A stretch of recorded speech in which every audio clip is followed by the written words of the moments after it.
Chelsea take on Liverpool in the Premier League this weekend. Whose title race is going to end, in your opinion?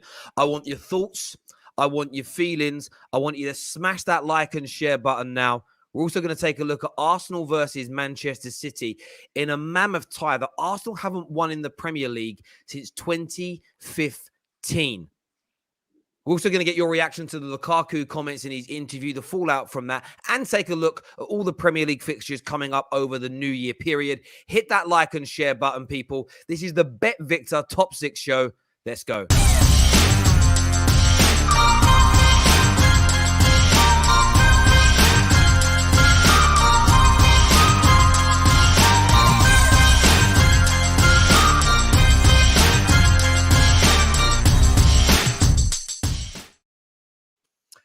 Happy New Year, everybody. I know it's a little early, but as some of my exes will tell you, I have been known to be premature. So Happy New Year. Hope you're all good. I hope you're all well. Yeah, bro. Happy New Year. We are being joined by Jan a little bit later. Jan will be joining us on the show. So sort of bear with us for that. She'll be with us really, really soon. Lots to delve into today, though, gents. Of course, a big weekend of football. Some hearts might be broken. Some people might be made up. Some people might be gassed. It's the last Premier League fixture now before the kind of cup break, as I call it, where we've got the semi-finals of the Carabao Cup and the FA Cup starting. So really important to get those 3 points on the board. We're going to preview the games a little bit later, but I have to start off with probably the most biggest and trending topic around at the moment, Lukaku.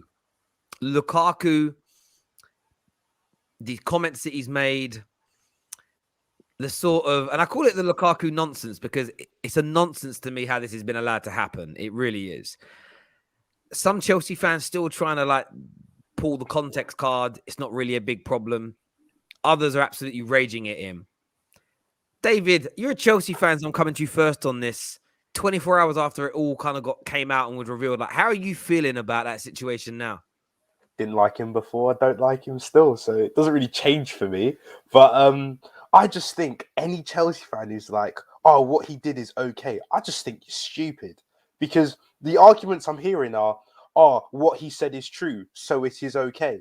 If you went to your missus and if your missus comes to you and she goes, do I look good in this? The answer is yes. Whether she does or not, that's not the point. The answer is yes. It's not about telling the truth. It's the manner you do it in. He shouldn't have done it in the first place. It was unsanctioned. How you even get to Sky Sports Italia without your own club and your own agent not even knowing? And then the things he's saying, in to have the best fans in the world while he's at a different club. There are just things that you don't do, and I just think he's violating all of the rules. I just personally think it's just not okay. But some Chelsea fans just want to defend this guy. And my question to them is, if Marcus Alonso has said the same thing, if Saul would come in after 4 months and said, oh, the reason I'm playing bad is because Tuchel's not playing me right. If Ross Barkley had said so, all of these fans would have been like, what's wrong with you? You're an idiot. So why is it different for Lukaku? That's my question, but I'm not happy. I think, do you know what? That part is absolutely spot on. I have to agree with it 100%. If this was a player that no one liked or wasn't seen as integral, the reaction would be universal. It's because I think some people are worried about how it looks to maybe lose this £100 million player. Patrick, you're a Spurs fan. What are you saying about this? What are you saying about this? I want to go back to the comment where you said, if my missus asked me, do I look good in this? The answer is yes. Well, maybe the answer is no if you're going out with her and she does look bad and you don't want her to embarrass herself and also embarrass you. So sometimes there has to be context in a response. Do you know what I mean? So obviously I haven't seen the whole of the interview. I know Chelsea fans were getting onto Fabrizio saying that you've misquoted certain parts, and he's like, listen, just go and check the interview out. But to be fair, I think it's really bad because Harry Kane got slaughtered in the summer for his overlap interview with Gary Neville, didn't he? And if you look at the two side by side, this is way worse, way worse. And how can you be at Chelsea? You just come there, you're all kissing the badge and all of that. And then literally a couple months later, you're saying, oh, I'm not being played right. I'm not happy. The only reason why I'm at Chelsea is because Inter had to sell me. I didn't want to leave. I want to go back to Inter. I die for Martinez. Those are the guys that I want to be with. It's just mad. It just pisses on all of your Chelsea fans and the players and pretty much everything that Chelsea have done in the last couple of months. It's crazy. Like, Chelsea are a massive team. They just won the Champions League, and you come in there, you're basically your record signing, and this is how you would pay them. It's bonkers. It's mad. Yeah, I said yesterday, and I'll say it again, or maybe I said it this morning. This is like he's doing his speech at his own wedding, and he's talking about how beautiful, because he said nice things about Chelsea, how beautiful his bride looks today, how much he loves her, how nice her family are, and saying, basically, I'm looking forward to the future. But then he's kind of dropped in this bomb of, but if my ex hadn't broke up with me, I definitely wouldn't be here. And equally, you see Sharon and Tina and Tracy sitting on their tables who are better looking than my missus. If they would have come in for me instead of this one, I also wouldn't be here. I rejected Sandra last week as well. He said he rejected Sandra a couple of years ago. What's the point? It's honestly, these things there's some things in life that don't need to be said. And I think you got it bang on there. I don't think everything he said is sinister. I actually think what he's tried to do is be as nice as possible to Inter, but he just hasn't seen it through. Mo here says, Terry, he didn't say that. Stop. Mate, that is exactly what he has done. It's a metaphor, but it's what he's done. It's just, I really love the Inter fans. All right, the Inter fans are brilliant for me. They treated me well. But I've moved on now.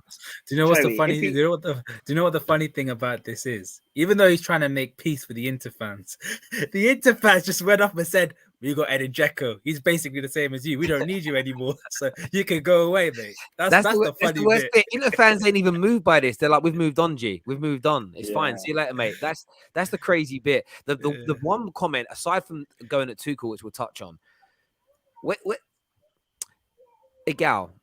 Yeah. I'm just trying to think of a top player that's played with one of your new signings. Okay, I'll give you an example. This is it. Ben White does an interview, and the interviewer says, "Would you like to play with Basuma again?" And Ben White says, "I'd love to play with him. He's top class. He's amazing. I'd die for him. But I don't want him to come to Arsenal. I want to play with him when I go back to Brighton in a couple of years." How would you feel as an Arsenal fan? I would feel disgusted. I would feel like this guy does not care about my club. He is openly flirting with another team. It's just disgusting on many different levels. He's throwing the manager under the bus. He's throwing the team under the bus. And the next game, if he does play, I would boo him. Unless he scores a goal. No, that's hella toxic. Come on. That's hella toxic. I'm literally going to jeer him. Because at the end of the day, listen to this. This guy came, he's kissing the badge, saying he always wanted to play for Chelsea. You know what he's doing? He's not kissing the badge. He's kissing the money sign. He's kissing the Nike sign. He's not doing it. He's doing it. He's honestly, at this point, if you are backing Lukaku and his decision to do what he's doing, you are going against your own manager. You're disrespecting your team, and no player should be bigger than the club. At the end of the day, what Lukaku's done is a disgrace, and I think he definitely needs to find a way to mend bridges, because that team is already derailed their title hopes. This is now put another spanner in the works, and I think their title hopes that were already low, this has put another spanner in the works, and they're almost done. Lukaku, in my opinion, he should be done at Chelsea. He shouldn't play another game for them. Does anyone here rate his honesty? Because we're always saying that footballers are robots. Footballers always. No, but you have to. But the problem is, right? I agree with David. It was stupid. I get what he's trying to do. He's trying to make peace with the Inter fans. But you should do that when you're about to leave the club, not when you just joined your next club. You know what I mean? It's such an awkward situation for everyone. And, he didn't tell the manager he's going to do this. He didn't tell the players he's going to do this. He basically didn't tell anyone. He was like, "I'm going to do this interview. I'm not going to tell anyone about it." Imagine what this is going to bring to the dressing room. The whole atmosphere and the dynamic is just going to be. It's just going to be awkward for them. Like you're saying this. You're saying Lautaro Martinez. I want to play with this guy. He's the best player that I've played with. What about the likes of other players across the Chelsea squad? They're like, well, if you like this player and want to play with him so much, why are you here?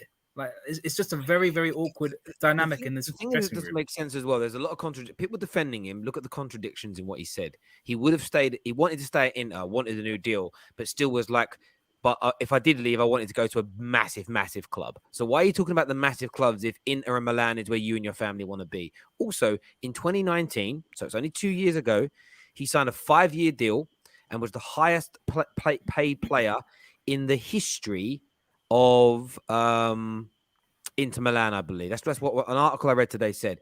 So he still, when he left Chelsea and was supposedly looking for a new deal, by the way, at the club where his heart was, where his family wanted to live, where he wanted to be, where he wanted to spend these peak years and all of this jazz, he already had 3 years remaining on his contract. If it was the only reason, what was the necessity for you to sign a new deal at that point? Why don't you give the club you love that 1 year to sort their finances out, then sign a new deal? He has gone to Chelsea and he has thought, I'm going to come back to the Prem and prove all my doubters wrong. I'm going to score the goals. I'm going to be the main man. I'm going to be RL9 or whatever people were calling him. R9, he's come in and he's struggling. He's come in and balls are still bouncing off his knees and shoulders and heads. And what he's done very early is trying to sort himself out an exit strategy. That for me is what I've read into this. And I saw him do this in some ways at Man United, but further on down the line, he has done this within 4.5 months of being at the club. He won't be, but he should be ashamed of himself, in my opinion. He really, really should. No, He showed Man United more respect. He cried when he was leaving Man United. He gave positive interviews about Man United. He's currently at Chelsea. He's a Chelsea player, and he's giving those kind of interviews. These are the interviews you give when you're leaving the club. He's saying his heart is still Inter. He's saying he wanted a better relationship with the Inter fans, and he feels bad about how he left. He's still flirting with opportunities to go back there. He's even lying to them though, because and the people who he didn't need a pay rise. He didn't need a pay rise. He was already the highest paid player. He didn't need a pay rise now. Wait a year. Like, guess what? If he was a more senior player in this team and he was there longer, there would have already been a revolt. This shows the player power at Chelsea. And if fans are actually still backing him over a manager who helped them win a Champions League, I'm sorry. You guys are something else. Terry, you said something about like if he loved the club so much, why he would have sorted the finances out. You have like sort of certain situations where I don't know if I'm factually correct. Didn't Totti like reject like a new contract so that Roma could sort out their own finances before he could get a new deal? You hit the nail on the head. Like, exactly. Why would you want a pay rise when you love the club so much and you know they're in debt? It makes no sense. It doesn't. Yeah, and what's your take on this? Because you never really have these kind of issues. You never really get these kind of issues at City. Only kind of a little bit with over a birthday cake once with Yaya. Like, that's the only time I ever saw anything with any similarity. Like, what's your take on Lukaku's interview? Do you think people are overreacting by calling for his head or saying he's a disgrace, or do you feel it's wrong that he did it? I think the timing is awful. I know a lot of people are saying what he said in Italian is translated slightly differently in English. So it could be a case of a little bit of miscommunication, but still the facts are the facts, and what he's saying, it is very clear. So I think it is a bit disrespectful to the fans, because when you back a player and you support them and then they turn around and say things like, oh, Inter have the best fans and all this, it is a bit disrespectful. I think Tuchel seemed surprised in his interview today. Like, it's not that he knew about it and he's like, oh, I knew this was coming out. He did seem a bit shocked. And he's basically said what I said. The timing is bad and it just adds more pressure. I don't know what his issue is, because he's not like a normal big signing like a Jack Grealish, where Jack Grealish is a Villa fan and he grew up through the Villa Academy. So if he said something like that about Villa, I would kind of understand that. Whereas Lukaku is a Chelsea fan who came up through Chelsea's academy. So it's a bit strange to hear it from him, of all people. So I don't know, like, obviously we'll see what happens, whether he gets dropped or not. I don't think Chelsea have a lot of options, really. So they might have to play him. But I think it's a messy situation. I think he should have, like what was said before, he should have done it before he left and then leave and start fresh at Chelsea, rather than joining Chelsea and then going back and saying, oh, I wish I'd got a new deal. It's irrelevant. You've joined a new club for a lot of money and your job is now to look after that. And I just think some players come out and say it. I think every club has players that will say things that you don't agree with. I know a few weeks ago, Aubameyang was liking pictures of Ronaldo scoring the winner. And, you know, we've seen it. James Maddison went to Liverpool, got beat, and then said, oh, the best atmosphere. You know, just things like that. For me, I don't think it's necessary. I don't think you should do it. But you do get players that do it. I think Sterling did an interview a few years ago and said, like, he'd like to live in Spain. So every season now, we see him linked to every Spanish club because he said them comments, and it's now coming back years and years and years later. So, yeah, I think it's a difficult situation for Chelsea. I don't think he should have done the interview. And if he did, at least give Tuchel a heads up and say, look, I've done this interview. I've explained, you know, my love for Inter, so it's not a shock. But yeah, I don't know what they're going to do in that situation. I think I'd be a bit pissed if it was my player, especially with Lukaku. I think if it was Havertz, completely different situation. I think Lukaku is someone that I thought was Chelsea through and through. So, but he said that he was when he came back, didn't he? He's been there for 5 months. He's been there for 5 months. Yeah, I'm so baffled. He's been there for 5 months. I know. Yeah. Do you know what's crazy as well? No though? one else in their life can do that. No one. Do you know what's really crazy about it as well, though? Like Lukaku, I don't know what this kind of person's called. I look at he's like a chameleon. If he's if he's doing an interview for Inter fans, he'll tell them that they're. If he was doing this interview. If he does an interview tomorrow on Chelsea TV, he'll say the same thing about Chelsea. If he was interviewed about his time at Man United by MUFC for one weird reason, he'd probably say how amazing we were. He did a podcast once with a bunch of Americans and put on an American accent. It's almost like so fake. He is. He is. I look at Lukaku as a big fake. Where whoever he's in front of, he adapts himself. He'll change his voice. He'll change what he says. In that very interview, he contradicts everything he says. Like Milan is where his heart is, but he was hoping to go to Bayern or Barcelona. At the same time, Chelsea was his boyhood club where he wants to challenge. But if the club that he never wanted to leave offered him a new deal, he would stay. But his family really, really wanted to remain in Milano and he wants to go back. It's all you sort of listen to it and you think, but what do you want, mate? You know, what do you actually want? It's so strange. It's so strange to me. And it is disrespectful. And I know some Chelsea fans are going to back him. And some Chelsea fans will play 4D chess here. They'll be like, right. I started doing this with the Super League. I was like, I better not go too hard on the Super League because of my job, I'm gonna have to cover it, aren't I? Do you know what I mean? It can't be like it's the worst thing ever, and then you're sitting there doing match reactions and preview shows for it. So I was like, I need to set my stall out here because of my job, I'm going to be covering it, right? If the Champions League ends, I've got to. So some Chelsea fans probably don't want to go too hard because if he scores the winner on Sunday, they want to celebrate with impunity. They want to be able to enjoy it without anybody saying to them, but you said he got to be sold and you said he was this. Because we know what we're like as fans. We all do that to each other. So I can understand why some are going to toe the party line. They even started to make the excuses about how they brought it back to when Didier Drogba first came to the club and how he had a lot of things to say about how he hated the atmosphere, he hated the management of the club, he hated everything about the club. And they're now starting to bring that into sort of Lukaku's defense. And you know what I thought was great as well today? Because I've had a lot of people say, like, it's a mistranslation. I speak Italian. I'm like, yeah, but so does Fabrizio, you know? Like, Fabrizio definitely speaks Italian and English. So that's his thing. But I saw, because everyone started treating it like it's a court case.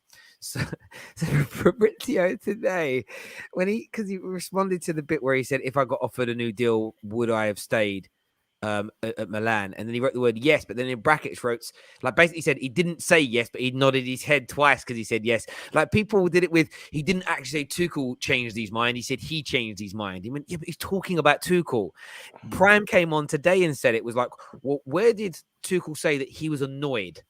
Well, he didn't say he was annoyed. No, he didn't say it was. Where did Tuchel say it was wrong for Lukaku to do it? We didn't use the words it was wrong, but he said it was bad timing. It makes a great noise. It isn't helpful, and he shouldn't have done it. That's essentially saying it's wrong. But everyone, no, he didn't say the word wrong, no, so the best excuse I've heard is, how would he know that the media is going to spin this? First of all, they didn't even spin it. Like, first of all, they didn't spin it anyway. They literally just quoted what he said. But second of all, that's their job. That's what they're going to do. The guy speaks 4 languages. You're telling me he speaks 4 languages, but he doesn't have the intelligence to know that the media might spin what you say. It's nonsense. Yeah, let me ask you guys this though. I might have a weird take on this, but do you think Chelsea cut their losses and still go in for Haaland this summer? Nah. David would hope so. No, trust me, I would love for it to happen. Unfortunately, when you spend this 100 mil on someone, like finances do come into it. You can't just sell him for like 20 quid. Like you can't do that. So he is going to be there for minimum. I've got an idea here. 2.5 Pat, you'll years. love this. Pat, you'll like this. KANE Lukaku swap deal. Then that way, No, Lukaku I gets wouldn't like Conte. that. I wouldn't like that. Trust me, I don't like Lukaku Lukaku saw my like bang. Lukaku saw my bang. Nah, It I might don't bang. know, man. I don't know. Yeah, but Lukaku will be there. Like I've always loved the Spuds. They're amazing. We love playing in the toilet bowl. Dare I say it? Drift here says Lukaku thing is blowing up because Chelsea's media presence is very big. They have a huge fan base. If this was City, it would go under the bus. No, it wouldn't. No, it wouldn't. I don't think it would. If any major club, any big player, any big club did Jack this, Grealish it will came come out out. right now and was like, he couldn't quite say the same thing because he wasn't at a club like Inter. But if he come out and was like, "Oh, I still want to play at Man United in my pomp. If Man United would have come in for me, I'd love to have been there." If he come out and says something mad like that, it would definitely. If Jadon Sancho said it about Manchester City, I'll be raging. It's gotta go. No, you know the thing is, Terry, he already threw someone under the bus. It's Thomas Tuchel, and a lot of the Chelsea fans are still backing it. It's crazy. But again, you've got to remember there are some Chelsea fans who didn't want Tuchel. Football has become there's a percentage of fans. We all have them at all our clubs. This isn't a Chelsea thing. It's a football thing. But it's a human thing. They want to be right more than they want their team to be successful. So some I believe in my heart of hearts, want Tuchel to foul so they can say, "See, I told you." Bruno has been brilliant at Man United for the majority of his time, and he's had a really bad few months. People are like, "See, I told you 2.5 years ago that he was going to be like this." It's like, bruv, he's in a bit of bad form. When he's look at KDB at the beginning of the season, the form he was in. Some people were like, "See, I told you KDB for 5 years was overrated." But does that to Kane? Kane's had the worst start to a season ever. He's been brilliant for nearly a decade. One bad start to a season, and it's told you he's a one-season wonder. Bro, it's weird. Bro, it's mad. Literally this week, look what Zayn said on your show, Terry. Zayn was happy that Mane missed the sitter. Just so that he could come back and say, "No, I couldn't believe it when I was saying it." Pat, that actually gives me migraines, my bro. It actually gives me migraines. Zane is in the studio for the watch along on Sunday, by the way. Zane's in for the watch along with David on Sunday. God. But yeah, that's true. There's a comment here that I don't understand. This comment here says just an Afro culture thing of being brutally honest. Is that saying that, like, in the Afro culture, being brutally honest is normal? It's come on, anyone with any ounce of intelligence, anyone that can read the room knows when to say things, how to say them. In my experience, I've met people that are brutally honest from all different types of denominations. I wouldn't necessarily put it down to an Afro culture thing at all.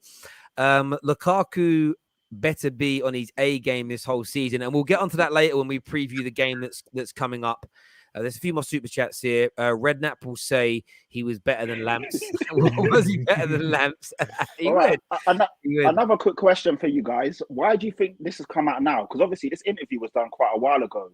Why is it dropped now when Chelsea have got City, Liverpool, and Tottenham back to back? Why is it come out now? They always it suits the narrative because Chelsea are in a bad run of form and they've got big games coming up right and center.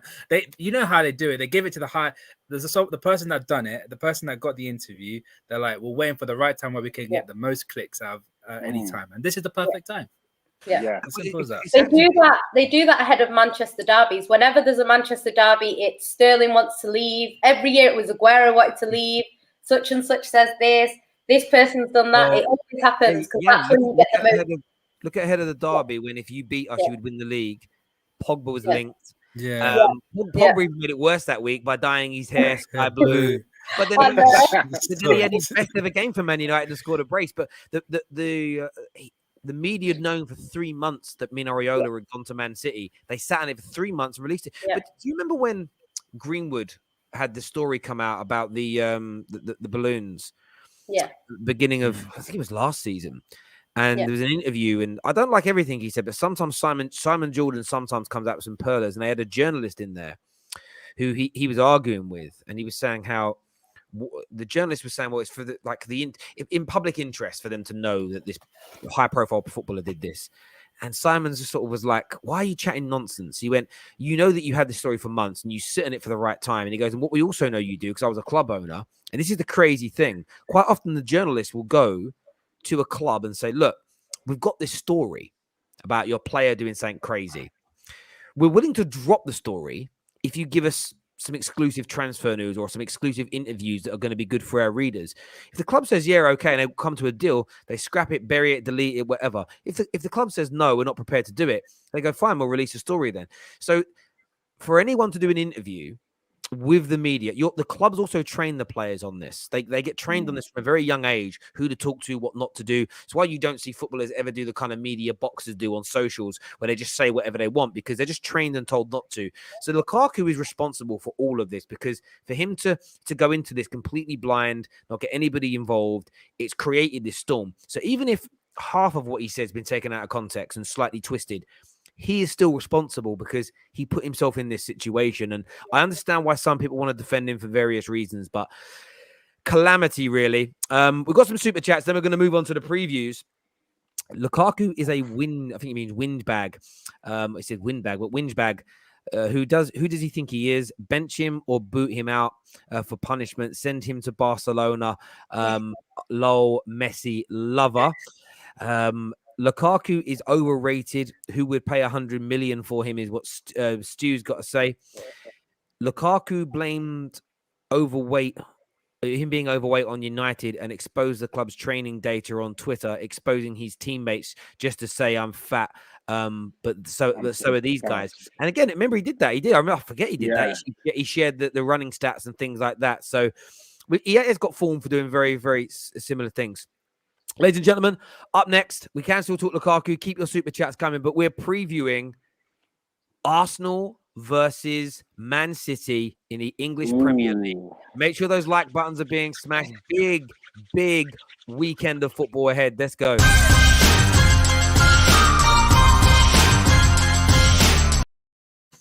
Egal. I was looking at this today in the build-up to this game.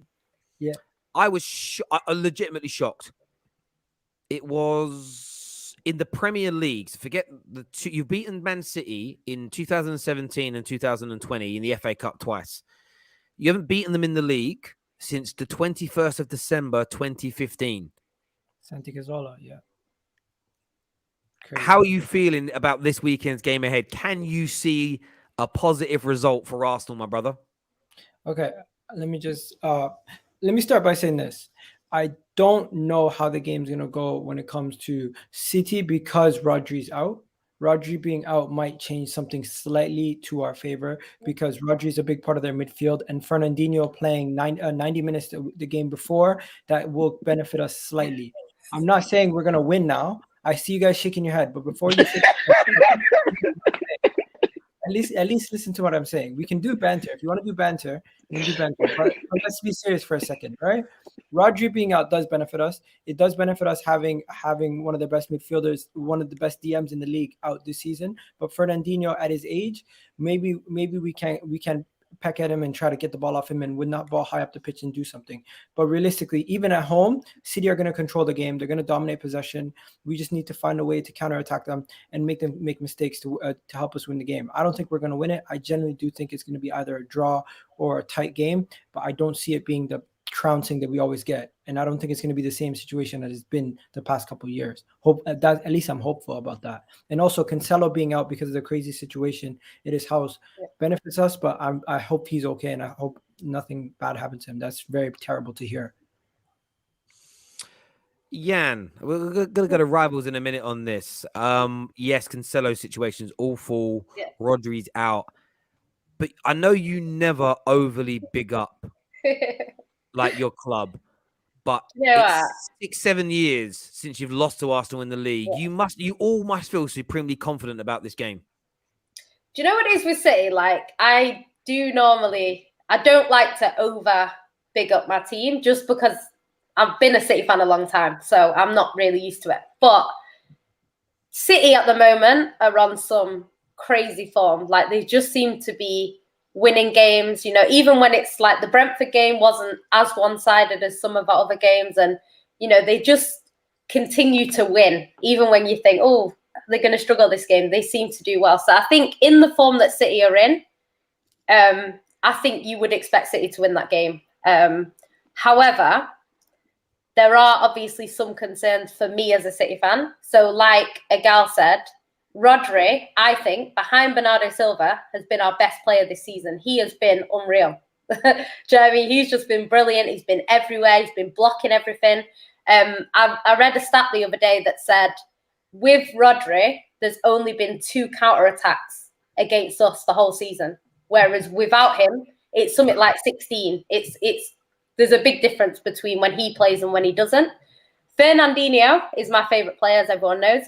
However, he is 36, 37, and he's just played the last 2 games for 90 minutes. So for him to play 3 games in a week is a lot.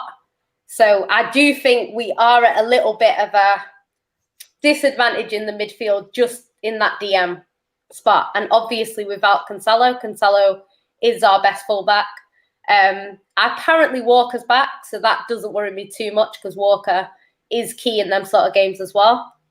But yeah, I think the only way, this sounds big-headed, but I think the only way Arsenal can beat us is if they keep us out for the first half an hour. I think if it's 0-0 and half an hour's gone, they've got a chance. But I think if City score early, they'll either do what we have been doing and just see out the 1-0, or they will capitalise on that and go for more goals. So I think if we score in the first 10 minutes like we did last season, it will end either a similar way, like a 1-0, or City will get a few more goals. But I think the best bet from an Arsenal perspective would be to keep City out and try and counter-attack us, get a goal, set piece, whatever it has to be, and then try and sort of keep City out for the rest of the game, which is easier said than done. But yeah, I think I would expect City to be winning this game, even though Arsenal are in good form at the moment and we do have a few players out. I would still expect us to win. So hopefully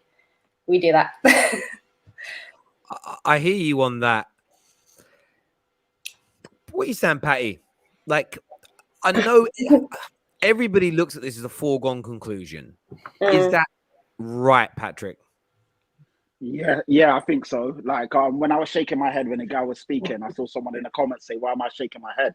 Because I don't believe it. I think that City will win this game quite convincingly. Don't get me wrong, Arsenal are a good team. Arsenal are in good form, but there's levels between Arsenal and Manchester City. And I think every time Arsenal play a good team, like the elite teams, you see the difference. When Arsenal play Liverpool or Man City, you see there's miles between the 2 teams. And to be fair, City are distributing the ball fantastically. The goals are coming from everywhere. Even with Cancelo and RODRI out, they still got quality in abundance. It will be a good test for the Arsenal defensively. I really want to see how Tommy and Ben White and obviously the fullback stack up against a top team like Man City, who move and move the ball around as quickly as they do. But I do see Man City winning. I can't really see anything other than that. Obviously, football is football. Everyone's got a puncher's chance, but to be fair, Man City are much better, and I expect them to win the game quite comfortably. I think Jan's being very conservative, saying it'll be a 1-0, or I think it'll be to let you guys know, Tomiyasu's not playing. Ben White and Rob Holding are going to be playing together. Oh, there you go. That's even worse. So it's going to be Gabriel, Ben White, Rob Holding, and Tierney. I'm really looking forward. I'm really looking forward to see how Gabriel and Ben White do, because to be fair, they've done a lot better than what I thought they would do, and I really want to see them against some good quality. But yeah, I think City win this about 3 or 4-0, if I'm being honest.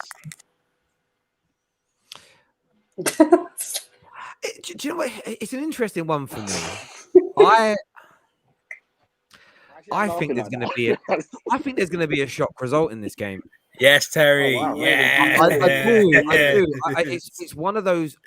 You guys have watched me or been on shows with me long enough. Know when I get these feelings of too many people are saying Arsenal can't do it, and this isn't the same Arsenal team. The start of the season we're still finding their feet. They don't feel like the same Arsenal team of a year ago. They've grown in confidence. Yes, they haven't had a great record so far this season against all the bigger sides, but I've seen these matches before. The amount of times Man United went into Manchester derbies where we've been playing awfully, you're going to get tanked. And we've actually put in one of our best performances of the season, scored some early goals on the counter.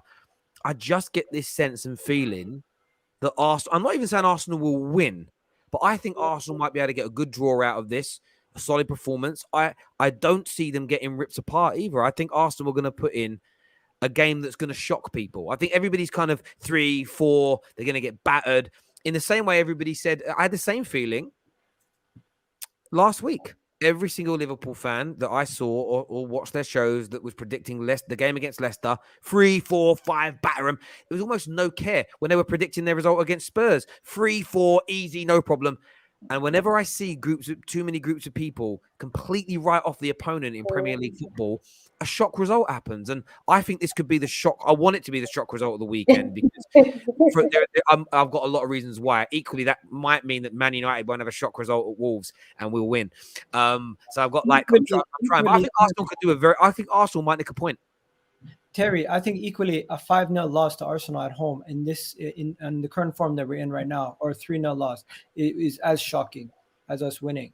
Because I don't think City beating us by that large margin at home in our form right now would actually be logical. We have seen development, we have seen improvement in our defense, we've seen improvement overall in the team. If we lose convincingly, it's just as embarrassing. I get that. There's a few people here saying to anti-City agenda, Terry is very biased. Terry's Man City agenda is mad. Terry has predicted shock results for City for a few weeks now. Said Brighton will shock result. No, I didn't. The Brighton game, I said I was intrigued. If you actually look at all the videos we've done, our score predictions, I predicted City to win and City to win very comfortably. You just, I guess, it's weird what people hear. Like, I very rarely predict City losing games ever, if I'm being absolutely honest. But they're away against Arsenal. They're not at home against Brighton or something along those lines. I don't think it's this. Listen, it could go that way. If Arsenal do concede early, I would worry about it. They have to keep those goals out early because if Arsenal have to start opening up, that's City's dream, isn't it? When you have to open up against City, they rip you apart, and they've got to be resolute. Arsenal, they've got to be strong. But I think it's a really big, like David. A lot of Arsenal fans have kind of said in the build up to this game that losing doesn't stop them making top four, which I think is fair, but it also doesn't undo any of their development or progression of the club. What's your take on that? Do you feel like they have to start putting in performances against these teams to show the sort of progression towards, one day maybe challenging for titles again? Or do you actually think this is I know Arsenal fans are not enjoying the phrase anymore, but is this a little bit of a free hit in your opinion? So it doesn't matter if they lose because they're expected to. Like, what's your take as a rival? I still think it's a bit early for them to be looking at City and Liverpool as like really like games where you can go, we should be really, really competing here, because I just don't think they're at that level just yet. But they definitely shouldn't be thinking if we get smashed 4-0, then it's okay. Like they're in that weird space of we are good enough to be in a top 6, top 4 battle, but we're not quite good enough to be competing with Liverpool, Man City week in, week out. So they shouldn't hope to get smashed 4-0, but they shouldn't, like if they lose 1-0, it isn't the end of the world. I personally, for me, I just think Arsenal are. I think their current position is not masking what's currently going on, but I just think they're a bit too far ahead. Where same way with Chelsea and Lampard, when Chelsea finished in the top 4 and everyone was like, "Oh, next season is going to be that season," and we were just a bit too far ahead. We got ahead of ourselves. I see a similar thing with Arsenal, especially with such a young squad. I just think they're just going to burn out. But that's just me. It's true. I think it's important, Terry, to gain confidence. I think it's important for confidence and belief going forward. Like if you get a good performance and we don't get the 3 points and we still play well, we can definitely gain confidence from it. If we do get any points, agree. If you actually look at your season this year, and a lot of Arsenal fans speak of patterns. The pattern is this year, every time you've lost to like a big team, the next result hasn't gone too well either. So it's almost a case of you lose to City and lose in a bad way. What effect does that have in your game against Tottenham after the FA Cup weekend? Because that game against Tottenham is already big and it's already starting to look like a 6-pointer. You beat Man City, get a draw against Man City. That game's more relaxed for Arsenal because you haven't, if you lose against City and then Spurs win, if Spurs beat you in that following game, you're a point behind them. And they have 2 games in hand over you. Suddenly that top 4 hope, suddenly those games in hand look very different again. They're more of we need it's one of those things where the mentality and the pressure changes. I think it's a really it isn't the be all and end all weekend. Arsenal's weekend does not end irrespective of the result. But I think a positive result, confidence is there. It's also that marker as well that's how much this is a team you haven't beat for 6 years in the Prem. Like, look how bad all of our Spurs have been. Brilliant in those 6 years at times, but also terrible. Man United have been pretty much terrible in that time. Chelsea have been up and down in that time. Liverpool have had, in the last 6 years, have had some very good and some teams that have been below par. But all of us have beaten City still. Like, I think it's a massive mental block. And for Arsenal to get over it, it's just another one of those things ticked off to say, that's done. Can we move on from that now? And it's huge. And for the top 4 race, I do think every point matters. And these would be bonus points maybe. So it's going to be an intriguing weekend. Callum here says, Terry is meant to have an agenda against City. They're Man United rivals. Yeah, that is true. Can you imagine a Man United fan who loves Man City? That'd be a bit weird. Anyone here see us winning? Besides Terry, obviously. I'm hoping. It's a possibility. I'm hoping. Isn't it? I hope you win, but it's not happening. City are too strong.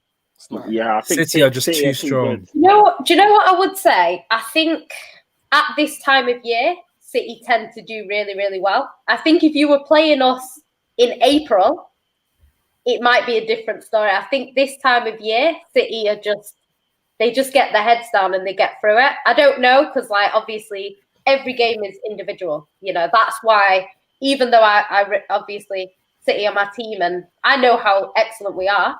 However, it is one of them situations where every game is individual and all it takes is a few mistakes or one defender to have a terrible game and you're looking at a very different scoreline. So I think if you can keep us out, you've got a good chance. I think if we go in 0-0 at halftime, that's when it's a different story. But I think, yeah. I hear that. So I've been sent a picture. The Inter Milan fans have put a banner up that translates into English as saying, it doesn't matter who runs away in the rain, it counts who stays in the storm, by Romelu. Oh, yeah. Wow. Inter Milan fans have said, get out! Yeah, Get see you out! later. Get out! Honestly, this is what's so mad at. He's done this interview and he lost everyone. He's lost it. He lost them all. It's brilliant. Anyway, sorry to digress. Yeah, look, listen, Arsenal have a chance. I understand City being the maddest thing is looking at the odds here with our sponsors Bet Victor today. Remember, the links for the odds are all in the description below. Go and get signed up to your free account now. We're going to be doing the score predictions in a minute. Get your super chats in if you want us to put your bet on as well. So get them super chats in and we'll do that. 5-1 Arsenal are to win. Like that's odds wise for Arsenal to be 5-1 at home. That's astronomically. Mental. I mean, it's crazy odds at home when you're, a top 4 contender against them. It's crazy. And that's, I don't know. Sometimes these things just make me. What's 4-0? What's 4-0? 4-0. Interesting. 4-2 is 50-1. Just it's a boosted odds. That requires Arsenal to score 2 goals. Well, Leicester scored 2 against them. Yeah, Leicester scored 3. Yeah. Well, they're more than that. Yeah. I just don't back Arsenal against Man City. That's just like Arteta and Pep have that little. Yo, I got you this job. Don't take the piss. 4-0 is 21-1. I like that. What are the odds of Ramsdale making more than 8 saves? I don't think that is. There's nothing on there. I don't know. That isn't a bet. Terry, what's the odds for a 1-1 draw? 15-2. I thought it'd be higher. 15 for 2. 15 for 2. Yeah, they don't look at that as being. It's 2-2 is 15-1. 0-0's pretty good odds at 12-1. That no one's scoring, but I can't see that happening either. Yeah, I don't know. I mean, I'm quite look at that boosted odd there. 4-2 at 50-1. Yeah, I'm just gonna do a pound on that. I'm gonna stick a quick pound on that because that's 50 quid for nothing. Do you know what I mean? Well, for a quid. If it was to come in. Yeah, and what's your score prediction? Ooh, I think 2-1. I think it'll be a tight game. I think both teams will score. obviously it depends how it goes. I think if City go 2-0 up, it changes things. But if it kind of goes 1-0 City, then 1-1, I think City will get a winner. So I think 2-1 City. Igal, what are you saying? I think it's either going to be a 1-1 draw or 1-0 to City or 2-1. I think it's just going to be a 1-goal margin either way. I think it's a close game. So I'm going to go with final score. I'll say 2-1 City. We've got Red Wolf here says 6-1 City. 6-1. You get odds of that's 110 to 1, my brother. And I'll put the bet on because you put your super chat in. That isn't my bet. That's your bet. £2. If that comes in, 222 smackaroonies are in there. Thank you for that super chat, bro. I mean, look, I can't see it being a 6-1. No. You know what's mad though? Because obviously I wouldn't mind winning that money. If City go like 2-0 up early on in that game, do you know how excited I'm gonna get? Come on now. David, what are you saying score prediction wise? I think it's going to be 3-1 Man City. Okay. Ram? Yeah. I wish I could say Arsenal could do something, but honestly, nah. I think I agree with David. It'll be a 3-1 win to 3-0 win to City, actually. 3-0. Okay. What did you say, Patty? 2-2 or 1-1? No. No, 4-0. I think it'll be 4. And I'm not even trying to be disrespectful to Arsenal. I just think City at this business end of the season for them, they just find another gear. I think they'll go like 2-0 up at half time. Second half, they just score another 2 goals and then just sit back and just pass the ball around, pass Arsenal to death. But I can't really see Arsenal. Pat, is that the Emirates, you know? Is that the Emirates? Yeah, I know. But City are that good. Well, City are. The thing is, as much as I can see a shock result, City are capable of beating Arsenal 4-0 at the Emirates. They're capable of beating anity like that. You look what they did to Liverpool last season. Exactly That. They are. Battered them. Yeah, thanks for bringing that up. Battered you like an Ian Bill codfish, bro. Like battered. Oh, look at this one here. Gal, I want to see if Gal smiles. I'm going to put this up. 3-2 to Arsenal. Is what we said here. Will Gal let out a little? There it is. There's his little pearly white. 3-2 to Arsenal is 45 to 1. So that's not right. That's not out there. Man has put $5. What's that? £2.50. He has put on that there. That bet is done. That bet is locked in. That gives another good return. Can you imagine high scoring game? Arsenal. Yeah. How would you react if you were to win by that score margin? Like, how are you going to be on the match reaction show? Listen, any win, I'm going to be excited. But I don't think it's going to happen. But if we do win, it's going to be a shock. I'm going to be excited. Gal, have hope, man. Have hope. Listen, I'm not going to come on here and lie to you guys. If it was next week versus Tottenham, it's going to be completely different energy. But City, best team in the world. You're funny. It's different energy at home. We're at home, you know. Different. Doesn't matter. Listen, you're not right now we're facing a completely different level team. This is not Chelsea. This is not Liverpool. Even Liverpool, they've beaten us at White Hart Lane. I'll tell you that for free. There's no energy you can come with. It's not happening. You're not beating us at White Hart Lane. There's no chance. I didn't know that's what it was called now. Is that what the stadium's called now? White Hart Lane. Guys, I have some footage. I have some footage of Igal celebrating. If someone just sent this through to me, this is Igal celebrating if they beat Man City. You got to be careful. Where is it? You want to bomb back? You want to? Let me see this here. Here he goes. Here he is. Oh, Here he is. It's this bit. The best bit. What I love the most. What I love the most about this. If you go back on it, it's this thing. I don't like this here. Watch it from this bit here. Watch it from this bit here. The arm. The arm. Tensing the arm. Hey! There he is. There's my guy. That's the gal if they win, 100%. You know it is. You know it's 100% him. But look, it's going to be an interesting game, and I actually want an Arsenal win. People will think that's crazy because I want an Arsenal win. Pat, come on. I've got an agenda here because we're going to move on to the Chelsea Liverpool game in a minute. I want Arsenal, Spurs, and Man United to drag one of those two teams. It would be it would be even better if we could drag them both into a top 4 race. And what we kind of need for 3 or 4 more games is for our teams to be consistent, because there's more chance of us getting a top 4 position if there's 2 places up for grabs than if there's 1. So I want that. So I want an Arsenal win. Terry, where are you in the league? Currently 7th, right? No, they're 6th. They won yesterday. They're 6th. Okay, my point is, wherever you are in the league, all the way to 2nd, that's where the top 4 race is. At this point, the top 4 races, every single team that's not City. Because in my opinion, Liverpool could fall into the top 4 race. Chelsea could fall into the top 4 race. We could fall out of the top 4 race. Spurs could come into the top 4 race. And Man United could join into the top 4 race. And also the teams in between there, like the West Hams, they could also get in it. So at this point... Spurs ain't in it, Gal. Is that what you're saying? Everybody from 6th all the way up is in the top 4 race, in my opinion. And at this point, it's too early to count out anybody. I hear you on that. Score predictions are done and in. Up next, ladies and gentlemen, we're talking about the big one. Whose title race could be ended this weekend in the English Premier League? Make sure that like button has been smashed. You're subscribing to the Terrace. Sign up. Get your Bet Victor accounts open and ready. You're going to need them for this. Let's go.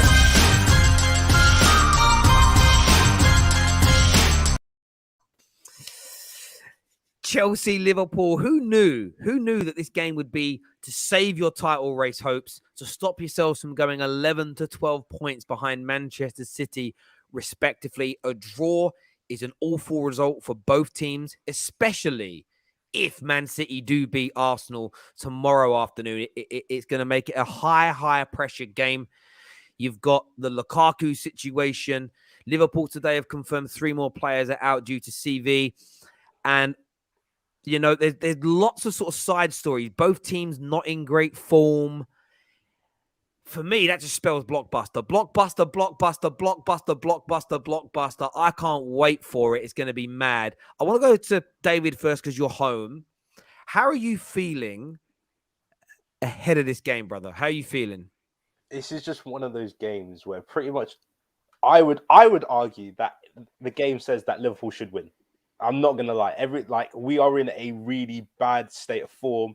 Our squad is in a really bad state itself. So I would say that Liverpool going into this are the favourites. However, I just think that's why Chelsea are going to win, because everything is going so badly, because our top striker doesn't even want to be there, because we can't win a game and Danny Welbeck's out here scoring headers against us. I just think it's all set up for Chelsea to win this game. So that's why I'm going to back us.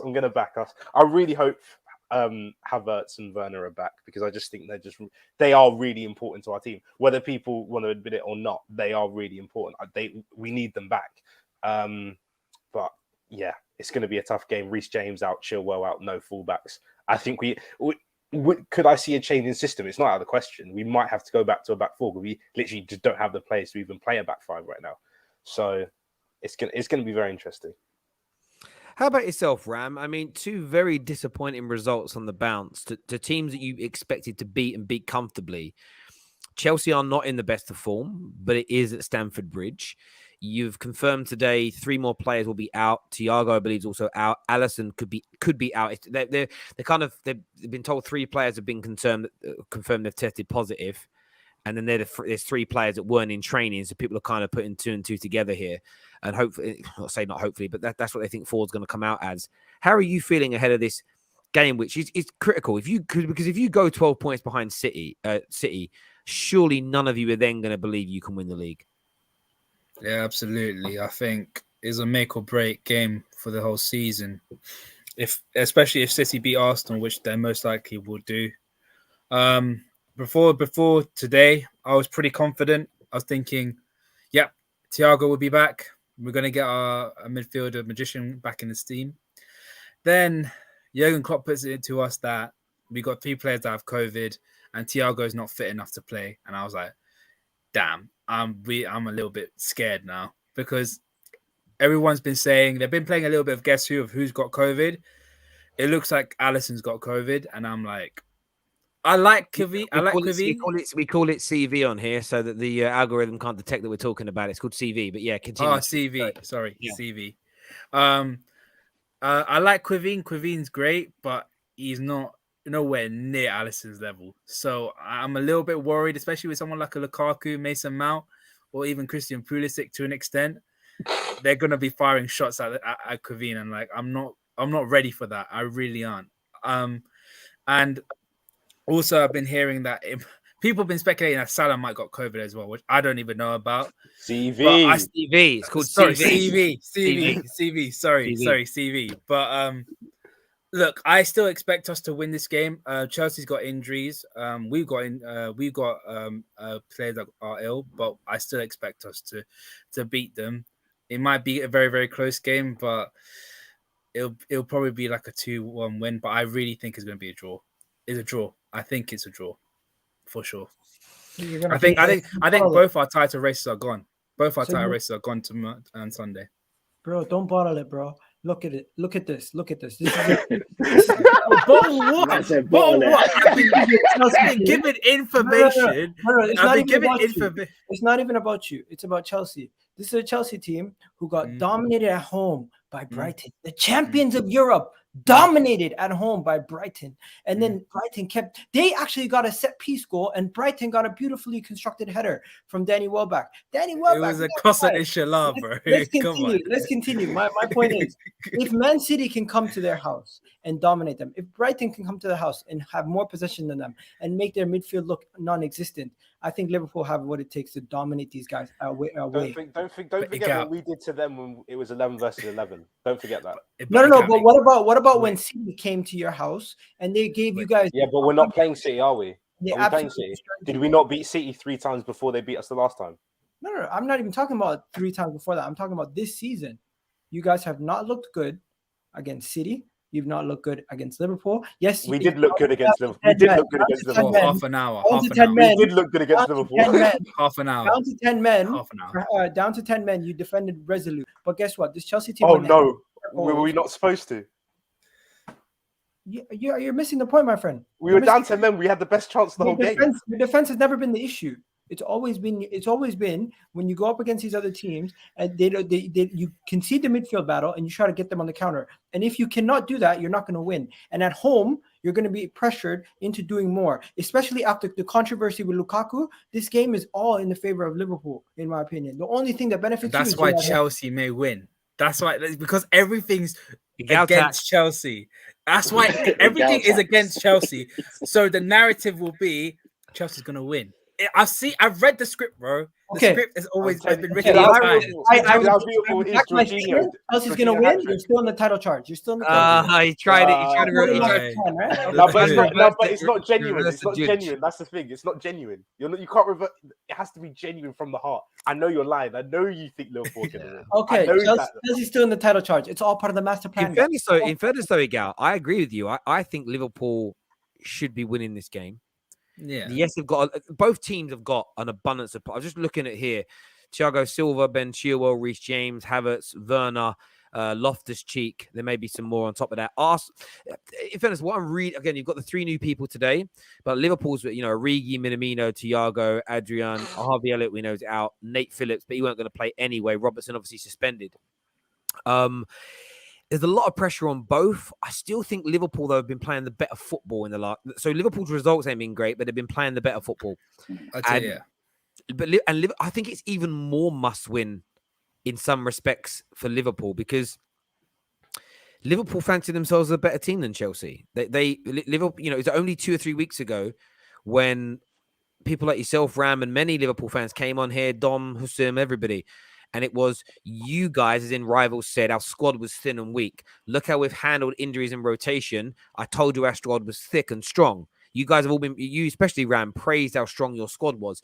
So now that you've got a few players out injured, I don't want to hear excuses that injuries are going to cost you because you said that we were wrong for saying your squad was weak. Well, so you kind of twisted what I said. I said our squad is strong, but still it won't be good enough to compete with City. Right, but you're not competing with City on Sunday. You compete with Chelsea. I mean, it's good enough to compete with everyone else. This is the point. It's 1 minute. 1 minute, rivals are horrible scumbags for saying that your squad isn't good enough to maintain to perform at the highest level through injuries. Then we're wrong for saying that. And then when you have a lot of injuries and you've got to go up against Chelsea, the injuries are going to be a problem. It's also I did say that our squad, the caliber of players we have is good, but they just don't stay fit. like they're injury prone. Keita's injury prone. Ox is I injury hear you prone. on that. Henderson's injury prone. Through all of that, they've got injuries. You've got injuries. Both teams, Yeah, for have sure. got major We injuries. don't have any fullbacks. You've got so much. We've got no goalkeeper. Yeah, but you guys have been in much better form. You know, in all in the last 2 games, you've been in the ascendancy in the games. You've dominated a lot of the ball in the games. You've had great chances in the games. And look, I still think against Spurs, if Robertson doesn't get himself sent off, you nick the game late, and you nearly did. It was a ball over the top, which Tsimikas was, or Tsimikas almost got onto. I think you'd have done more of that with 11 men. So I don't think Liverpool. It's the results that have let them down rather than the overall performances. I make Liverpool favourites for this game marginally. Chelsea are there. You know, I'm not writing Chelsea off like you're going to play away at Norwich. Chelsea are there or thereabouts, but Liverpool have a chance. What's really important is that they both have to win, and Liverpool then go through at least 2 games without Keita, without Salah, without Mane, which I think that is hugely detrimental because you lose the best goal scorer in the league at the moment. I know Mane hasn't scored in 10 games, but he's still influential in all your attacks. He's still involved in everything that comes down your left-hand side. You remove him, it's going to take your team backwards. And of course, it could stretch to 3 or more games, depending on how well Senegal and Egypt do respectively. And I had a look at their groups. They should be qualifying through their groups. They're qualifying, for sure. So there's going to be at least 1 more game for them. So they're going to miss a handful of games. And for Liverpool, there's been that fear all along that how are you going to perform and what are the results going to be in those games. And I don't care what anyone says. I mean this with respect to Liverpool. This is a compliment, even though you're not going to like it. If Liverpool's starting lineup came out tomorrow against Chelsea and Salah and Mane weren't in it, Chelsea fans, Chelsea players, the Chelsea management team celebrate.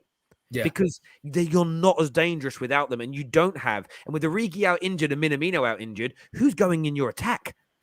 Cade Gordon. Exactly. Like it isn't. You know, it isn't going to work. So it becomes must-win for Liverpool because they then go into back-to-back games without 2 of the best attacking players in the league.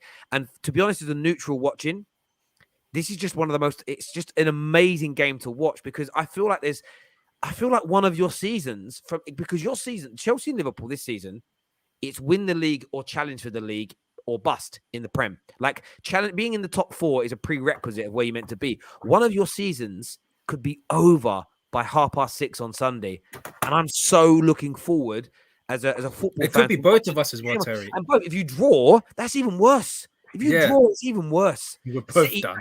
It's done. And then Jan will be celebrating. It'll be like winning twice. Do you know what I mean? Happy as Larry. Patty, how do you see the game going Sunday, bro? It's a tricky one, isn't it? Because both teams obviously are full of quality on their day, but there's, as we've touched on, CV, injuries, there's a lot going on. Chelsea at home, Liverpool in better form. I think it's got a draw written on, score draw written all day long. 1-1 or Desmond 2-2. I can't really see anything other than that, man. I can't really see Liverpool winning it, especially if your keeper's out. And then Chelsea, no fullbacks. That pretty much is a lot of your attacking impetus comes from them bombing fullbacks. Liverpool have a much more cohesive and more fluid attack, where Chelsea obviously probably had the better midfield when everyone's fit. Yeah, I think it's just got a draw written all over. I think both teams will be very cautious as well. No one wants to lose this game. And that will also have an effect on how the game unfolds. But I think 1-1 or 2-2. Is Thiago Silva back? No, he definitely won't be. You still got Rudiger and who else is? We got Rudiger and Chalobah. Woo! Yeah. And Malang. That's not that bad. Just some breaking news, about the Arsenal game. It's just been announced that João Cancelo has travelled to London and will be available to play tomorrow. Let's go! Come on. I'm sorry, Gal. I can't back him, man. Like Cancelo's a baller. Listen. Understand that it is already understandable. I get it. Best team in the world. We already get it. It's cool. No, that's fine. Mate. It's funny here. Shireen, one of our members of Super Chat, is saying, Terry, don't forget Top Reds said this squad can compete. If you disagree, F off and support Chelsea. Happy New Year to the terrace. The treble winners, love that. It is true though about Liverpool. Like there were so many Chelsea Liverpool fans who would tell other Liverpool supporters to like do one if they didn't believe the squad was strong enough. You know, there was a lot of people in the summer said like this is where crunch time was going to come around Christmas when a few injuries set in with AFCON on the way. And it's now you're seeing the same top reds almost sort of say, oh, we should be expected to win because of these for the same very things you attacked rivals for mentioning when it comes to previewing the season. I do. We're so close seeing it. We're literally like 2 players away from actually me being confident that we can actually go toe to toe with Man City as a squad. We're like 2 or 3 players away. And I'm not going to get onto it because I've been screaming like this for the last 6 or 7 months about FSG and not putting money into the team. I've been buying merchandise and everything because we don't have money and we need to give money, but we still don't spend the money. So we're so close. We just need 3 players and we're not going to do anything about it. So it is what it is. I want to ask both Chelsea and Liverpool fans this, and then we'll get Jan's opinion on the game. Score predictions coming as well, people. How far behind City would you have to fall for this to be a bad Premier League season for your clubs? So say I think they're going to get 90 points again. I really do. If we get circa 82 or below, then it would be a bad season. So 8 points. Yeah, so 8 points. I think 10 plus or minus 2 is about right.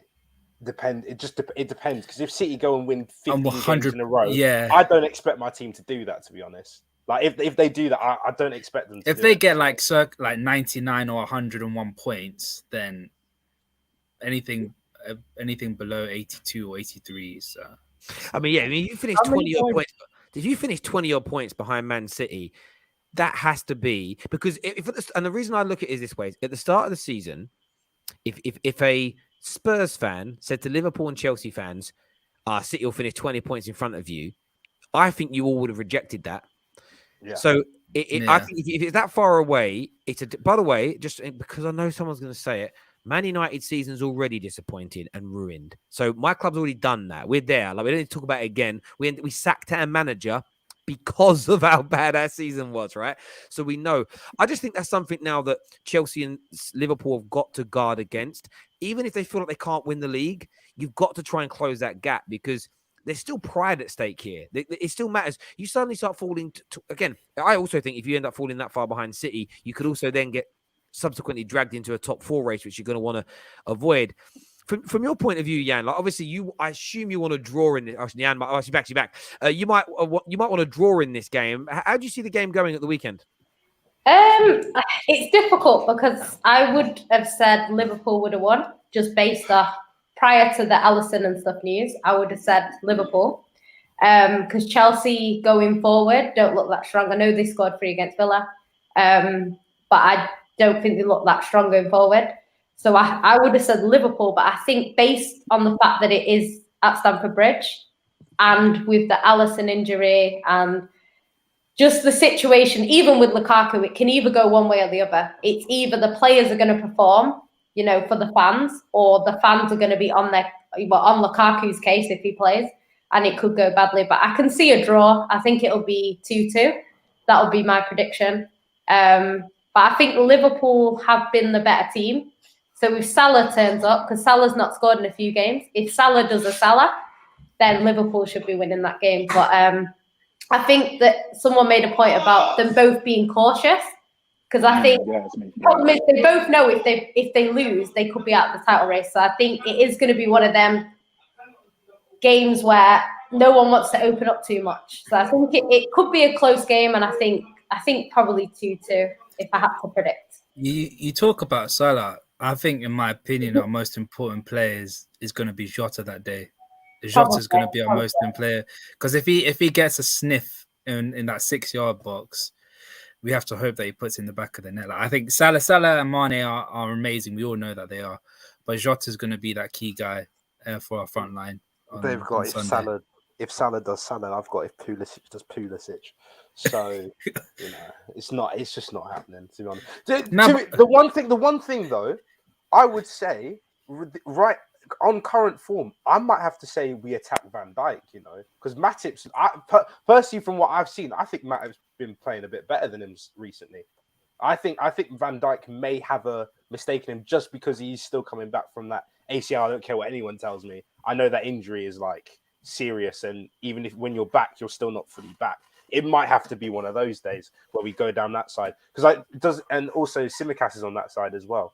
But, oh wait, actually no, we might want to attack Trent. I don't even know, you know. I don't know what we're gonna do. I actually don't even know. It's peak. Lukaku is gonna get booed though. He is gonna get booed. I know it. Like I know Chelsea fans, they're gonna boo him. Would you boo him if he was there? If he was in no, the I stadium, wouldn't boo him. If he did like a bad touch, I would laugh, but I wouldn't boo him. Okay. But Guys. I expect him to score though. Like he's got to score. I don't care. Guys. No excuses. He's got to score. Guys, we forgot. Chelsea. Do they still have Mendy in this game? Or is Yeah, he they gone? do. Have Mendy. Yeah. Okay, so you have the best goalkeeper in the league. You have Rudiger, who's the best center back in the No league. one said that. You have On form, Kane. on form. You have to say it on form. You have to say on form. Let me land. You have On Conte and Jorginho, which if both are available and fit, are both Ballon d'Or candidates, top 5 Ballon d'Or candidates. You have Callum Hudson-Odoi, who's the best youngster since sliced bread for years. You have Mason Mount. It's generational. No, you have Mason Mount, who's God's son. You have generational talent, Kai Havertz. You have Hakim Ziyech, who rejected Arsenal or something like that, apparently. And you on the bench, you have a million talented players. Chelsea are at home. You should be winning this game. But guess what? Liverpool are going to come to your house, and they're probably going to embarrass you. Hey, God, don't do your judge. Don't do your judge. Don't do your judge. A gal tax is going to strike. Well, guys, am I lying? Jorginho, Ballon d'Or candidate, should win the Ballon d'Or. Won the Euros. Won the thing. He's so important, but he's getting bodied. God, don't do it. Hey, Jorginho's about to score a hat trick this weekend. You know, a hat trick of penalties. Oh my God, don't do it, God, please. No. But Ram, I'm backing you. Relax. Yeah, I know you're backing me, but whenever you say something, I'm on your good side. Don't come at me. No, I know. I'm not coming. I'm all happy that you're backing us, for us. But whenever you say something, the opposite happens, and I don't want that to happen to our club. Thank you. Okay, no. Do you know when a gal says something negative, like I think your team's going to struggle, and it nearly always happens. It's when it does always seem to be when you praise someone, a gal, like it's like a poison chat. But they're only bantering you, bro. Listen, I think Liverpool. My prediction is Liverpool to win. I think that they just to play slightly better football. I think they're going to give their all. They've also played a lot less games they've played less games. They played that one less game. They're a little bit more rested. They're a little bit fresher than what Chelsea are. They've had an extra day's rest before this game as well because they played on Tuesday rather than Wednesday. I think that's going to help them. It's the no fullbacks. No fullbacks, no Reece James, no Ben Chilwell is huge. If Mo Salah and Mane aren't scoring, and one of them isn't, in fairness, right recently, neither have been. If you took Trent and Robertson out, but you didn't have Tsimikas. You got to put Moreno back in. Like you'd be in trouble. You'd be in trouble. So I tell you what. I make Liverpool favourites. Moreno did play well against Chelsea, though. He did well against Chelsea in the Super Cup, isn't it? Yeah, like it's levels, isn't it? Expectations lower, so he stands up. I don't even know who's going to play right back. What, Saul? Who's playing Saul, right? Do that. Who's playing right back? We know who's playing right back. The generational talent, Callum Hudson-Odoi, aka the Ghanaian Awobi. Yeah, you're playing at right wing back. Yeah, he's English. He's English. Where's he born? Football-wise, English. There we go. Don't take my players away, bruv. And my guy, he's my guy. You don't want him, Terry. You don't want him. I think he's talented. We all saw, actually, it was handball. His cross was going to make it. He got handballed. He got saved. We all saw him run at the goal, and then when he could have shot, he passed instead. Oh, mate, that was terrible. He's unselfish, man. Unselfish. He's unselfish. Very unselfish. You know what I mean? He gave that great interception stat to the Brighton defender. He's so generous. Yeah. He's so generous, man. I know that he's Ghanaian by heritage, my friends. I'm talking football tense that he's played for England, so I call him English. It's just sports. We're talking sport only, like Anthony Joshua. I know he's got heritage and roots in Nigeria, but for me, he's British because that's it. Like I'm claiming him. I want him as one of my own, bruv. Sporting wise, it's only sports here we talk. Lukaku though, David, do you think legit? Do you think he should start? Yeah, oh, he has to start because we have nobody else. This is the Werner's back. Morally, Werner's back. I've heard. Do you know the thing is because you know what? I'm sure Werner's your guy, bro. I know. Even though like the interview happened and blah blah blah. I don't think it's a droppable offense. Even though it's really really bad, I wouldn't consider dropping him for this game if Tuchel thinks this is the game where he should be playing. I don't think it's a smart thing to do because right now this isn't the time to be messing about. When you're Sir Alex Ferguson and you're winning league after league after league, you kind of have that bit extra in the bank. Tuchel's got a Champions League, but he doesn't have that much credit, so I wouldn't see that being fit to do so. But he has to start, but he is going to get jeered. Like, it is going to happen. He is going to have a bad touch and everyone is going to laugh at him or he's going to get booed. But the thing is, I don't care. You're 100 mil. I am expecting goals. I said at the start of the season, he has to get 20, 25 goals. He's on 5. Jota's got double him. Yeah. Jota's got double him. Harry, I'm going to give you a quote from Thomas Tuchel when Lukaku signed. It's easier to manage Lukaku than it is Neymar or Mbappe. At PSG, I felt like the sport minister, and I had also to manage family members and friends of stars. So I'm just saying, he might have spoken too soon. Especially when it comes to Lukaku. Why are people calling him Lukaku? I don't get it. Who's Lukaku? What's that play on? But Kaka's in clap. Kaka means clap in Brazilian. But then why don't they call him Lukaku? But why they changed it to Lukaku? That's why. I thought it was another player. The funniest name change I saw this week was Welbeck being changed to Wele. I love that. Oh wait, I forgot. Yeah. This is this situation with Lukaku. This is another situation Thomas Tuchel has to deal with because the last couple of times he had a situation like this, it did not end well. It didn't end well in Dortmund. It didn't end well with PSG. And it may not end well with Chelsea. I'll be honest with you, Chelsea fans don't want this to be discussed, but it has to be discussed. Like, if this doesn't go well for Tuchel in terms of if they start losing games, dragged into a top 4 race, the sentence about the tactics and changing his mind and going with what he wanted and not doing what we wanted, it's gonna. We know what Chelsea do. Player power, baby. We know, and it's there now. Anyway, and the data point is there as well. As soon as things start getting tough, players will do this because most human beings do it. They look for somebody else to blame. We see it like all the time. It's somebody else's fault. Someone comes on the football terrace, makes an outrageous claim, they get clipped, and then they blame me for them saying something stupid. Do you know what I'm saying? Just in our little world, it happens. People always look to pass the buck to other people. Oh, well, my whole life I've seen it. And that's what you get. And football players are no different. They're human beings as well. And I do feel like, and just bookmark it, what Lukaku has said. And we see this all the time. Football fans, if things go really wrong with Ralph and really wrong with the next manager, watch people start to change their tune on how good Ollie was. Because the same people that wanted Jose were telling you how good he was when they were trying to get Ollie sacked. Football fans are fickle. They will chop and change. They go up and down, backwards and forwards at all times. And it's funny, really. The only time you don't get it is when the next person that comes in is continuously more successful than the previous person. Yeah. It's just it. So you don't get it at Liverpool and City right now because their current managers are so superior to their predecessors. But that's why when Liverpool fans say things like, oh, our fans won't ever rant and moan and cry on camera.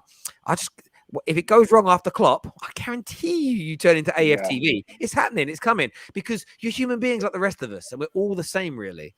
A lot of Chelsea fans that I've spoken to are desperate for a consistent manager to build around and have like a manager for a long-term period, maybe even just 4 or 5 years, because they've had managers chop and change so much that they're frustrated with the player power and everything at the club. And they're looking at their board right now. They're not even looking at Thomas. People are trying to blame their board for this whole situation. I hear you on that. I do.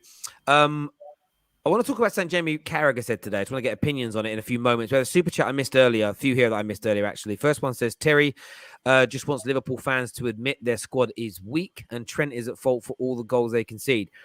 I don't want you to admit your squad is weak to laugh at you, and I don't think Trent's at fault for every goal. I just want Liverpool fans to speak their minds because I feel a lot of you hold back in fear of big groups of other Liverpool fans rejecting you as a Liverpool supporter. That's all it comes down to. It's not actually about your club. I sometimes feel some of you don't speak your mind and you toe the party line. That's what I think and feel. That's all it is. Why is Igal focused on Chelsea recently? Does he think that maybe Chelsea are looking to become a bigger club in London on recent history? Liverpool win.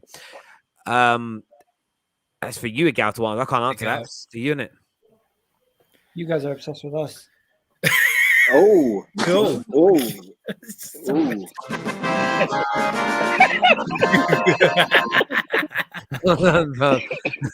Igal there with a great comeback. Paul here says Ram has got more excuses than Tuchel. What excuses have I had? Do I have? I haven't said any excuses today. I would say and Klopp's got more than all of you. Didn't Klopp say the day after the game the other day that after moaning his team had too many games and he had one banned, that Leicester won because they had more games, so they were in a better rhythm. Look, let him speak what he wants. I don't care. I'm not giving up what he's saying.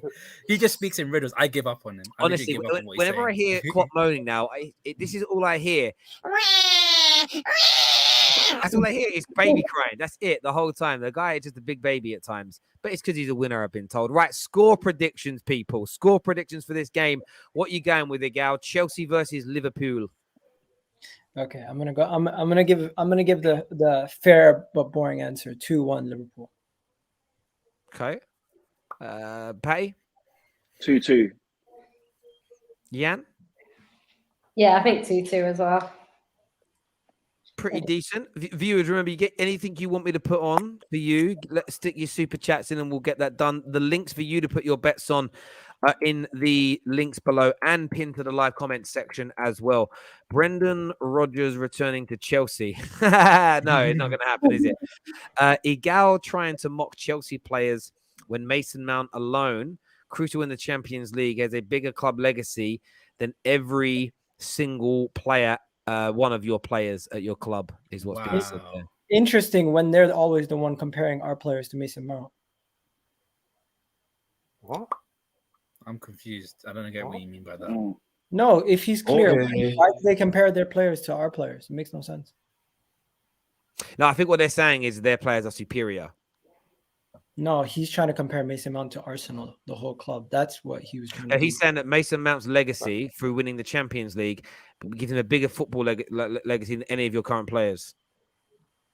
Okay, fair play. I'm just saying that's the comment. I'm not agreeing or disagreeing. I'm just saying it out there. I see you too, Igal, is like a Chelsea sexual. Interesting. Wait, surely that means he likes Chelsea, though. Yeah. That makes no sense. My view is Igal thinks, I know Igal's got this feeling, he's waiting for a few more results. I think like a Chelsea defeat this weekend and an Arsenal win, and you will hear Chelsea fans come outside, we're coming for you. We're coming for you. No, Chelsea are already in the top 4 race. They just don't know it yet. They're not in the top There race. we go. That's why the talk is there. Right. I know Igal well. Yes, Igal.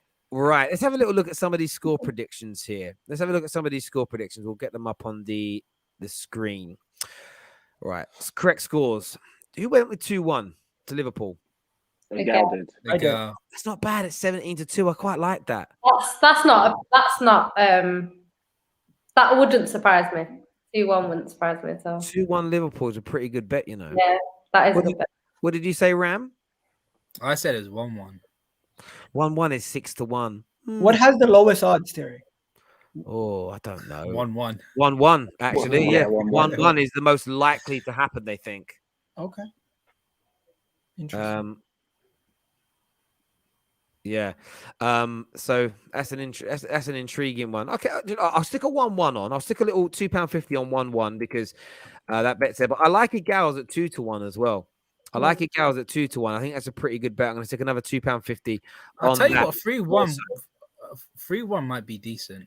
I was going Are you I think it's going to be 3-1 Chelsea. Personally, that's just me. 3-1. Listen, I'll stick a little 250 for you as well. 3-1 Chelsea. Jorginho to score anytime. Yeah.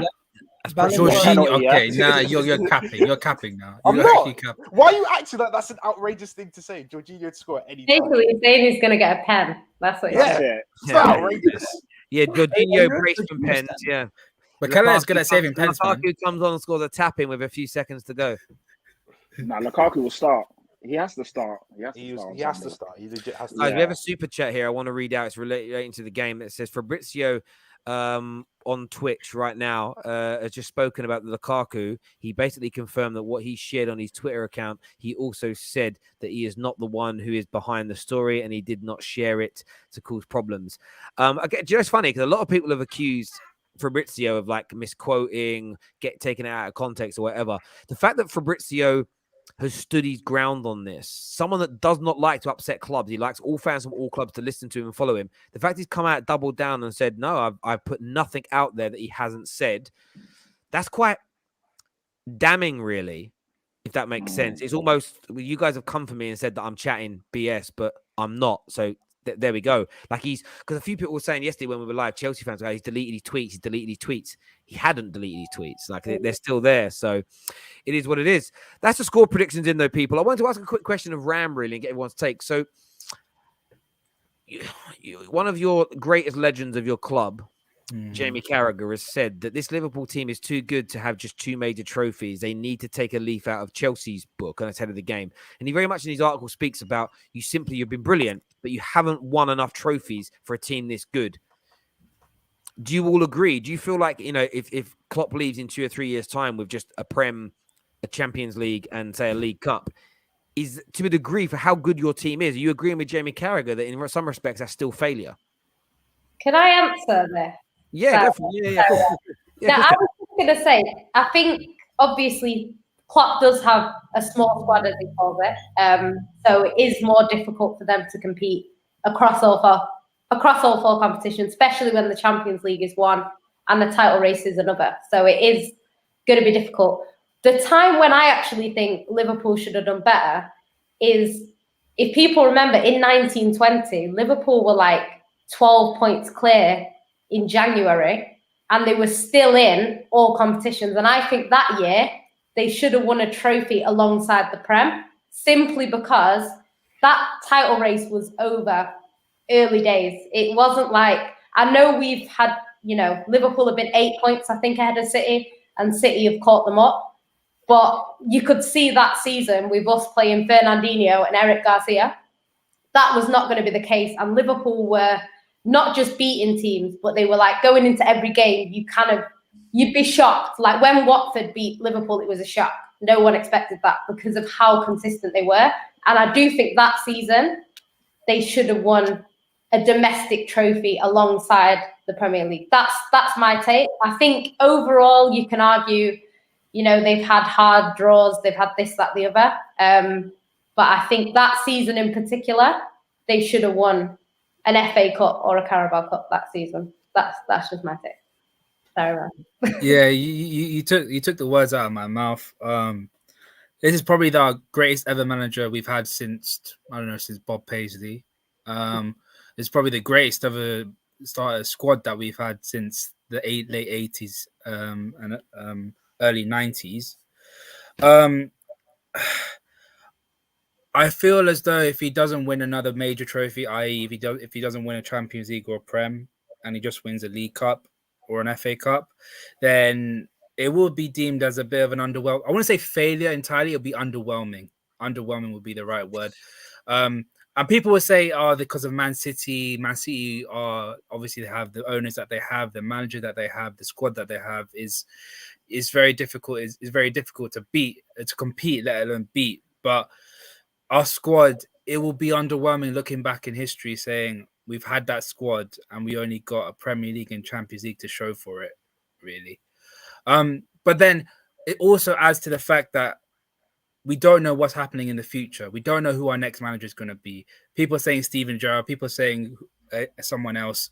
We don't know. If it turns out that we get in someone like a Nagelsmann who I want, and then he ends up winning 3 or 4 trophies, major trophies, like 2 Prems and 3 Champions Leagues, then the narrative will change, saying that Klopp was the one that started it and Nagelsmann's the one that continued it. So that's sort of like the dynasty sort of continued along with Nagelsmann. So if you're just looking at the Klopp era, for sure it would be underwhelming. That's the right word to put. Yeah, I think underwhelming maybe a much better is a better word than failure. Even in Jamie Carragher's article, he kind of says he got the headline around like that they must win more, and then he says out of context that sounds extremely unfair. A better way of putting it is that they have not won as much as their performances have deserved. I would probably change it to may have deserved, because I think it's other teams have been performing well in those times as well. You could argue Spurs' performances at times warrant them like at least one trophy, because there were a couple of years where Spurs were very good.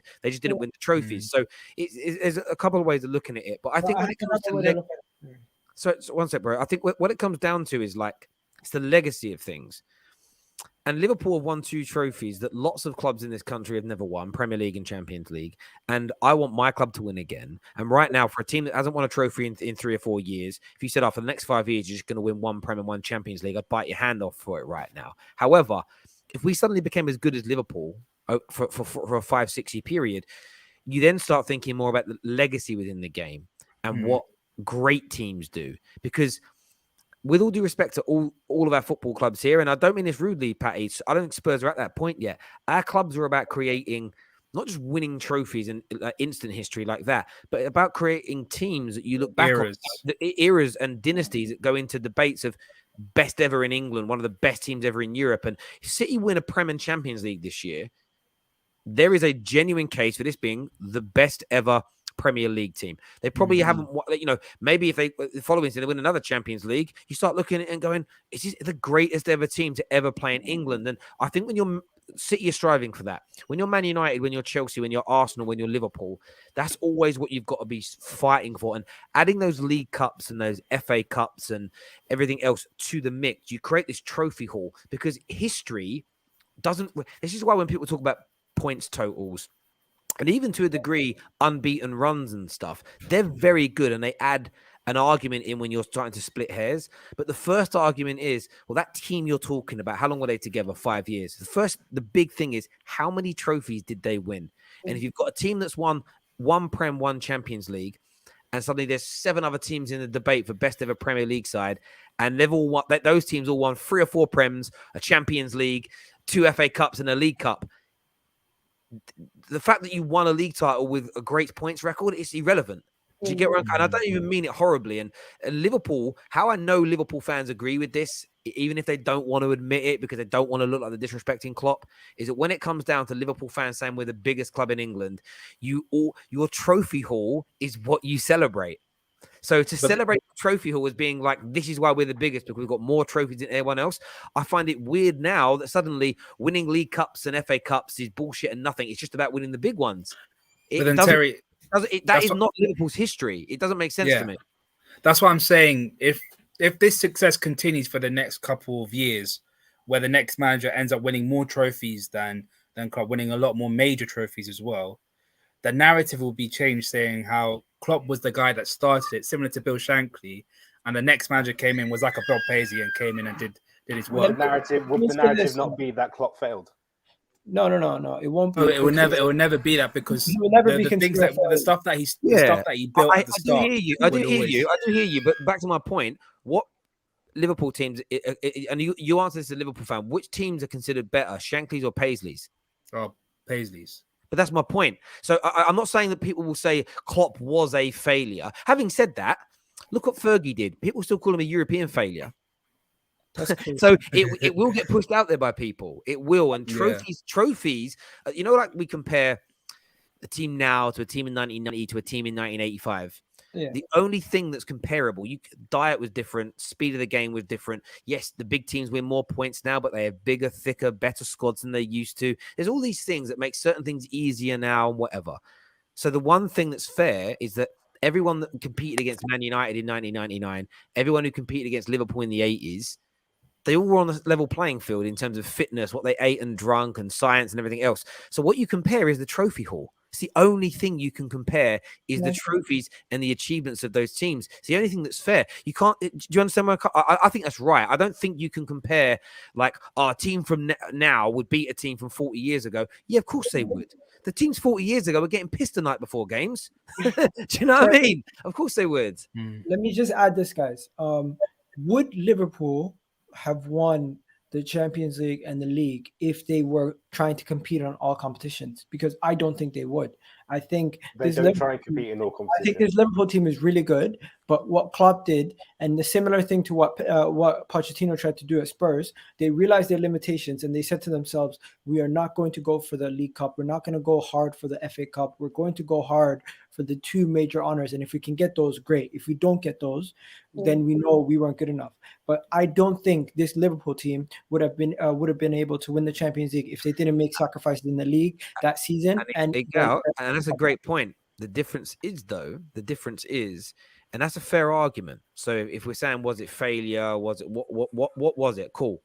But when it comes down to the legacy of teams, you can't turn around to Man City and say, I know you won more trophies, but we're going to discount all the additional trophies you've won and just compare it. Your best Prem versus our best Prem, and whose was the best. City have won those trophies. They were able to do it. And if you actually look at the size of City's squad, how many players they've registered, the size of City's squad compared to everyone else's is, I read the other day, is actually smaller. Yeah, it's got 19. Registered senior pros compared to other clubs. So there is I was bought into this myth that City's squad was like 23 man deep, world class from top to bottom. Start reading the names. They're just durable, Terry. They just don't get injured that often. Well, and then 2 years ago, though, when Liverpool went in the league 2 seasons ago, and City fans were moaning about the 2 or 3 players that were out injured, not replacing company, everybody said, not an excuse. Not an excuse. And all I've seen for 2 years since then is Liverpool fans and Chelsea fans respectively say injuries have cost us. We all do it, by the way. And I would say it as a Man United fan. I've done it in the past when Rio and Vidic spent the whole season pretty much out. We only finished a point behind City, and that was my reason. That was my excuse. We all do it.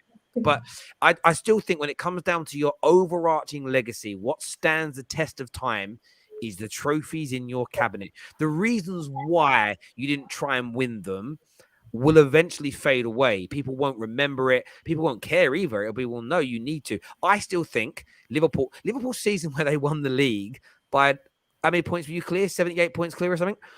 You could have played some stronger teams in FA Cup games. We should have played a stronger team than Chelsea. Clear in the league. So it's not a good enough excuse, in my opinion. With the size of your squad, with the quality of youngsters that you've got, you could have got the balance a little bit better and won a domestic trophy or two. And we could have.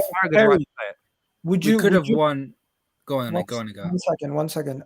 I watched the Arsene Wenger documentary recently, and he spoke about how he tried to replicate the treble, and that cost him in focusing on the league in one of the seasons where he felt like he could have won if he just focused on the league more, and didn't take the Champions League and the FA Cup as serious when he didn't think the team could win it that year. And sometimes you need to make sacrifices. That's my point. And if you guarantee yourself 100% focus on one thing and you win it, or you try to base your energy everywhere and you end up losing one of those things, I'd rather put my 100% focus on one thing. And I get that, but we're not talking about winning one thing. We're talking about legacy and greatness. Mo Farah, 5,000, 10,000, because he did both and he won both. He is the greatest ever British Olympic athlete of all time, as in within athletics. Some would argue great. Well, Usain Bolt. British. No, Usain Bolt. I mean, the greatest ever. I'm giving a British example sprinter. Because he went for 2 twice. I do get your point. He could have gone for 2, failed at both because he went for 2 and won nothing. But he went to try and become the greatest ever.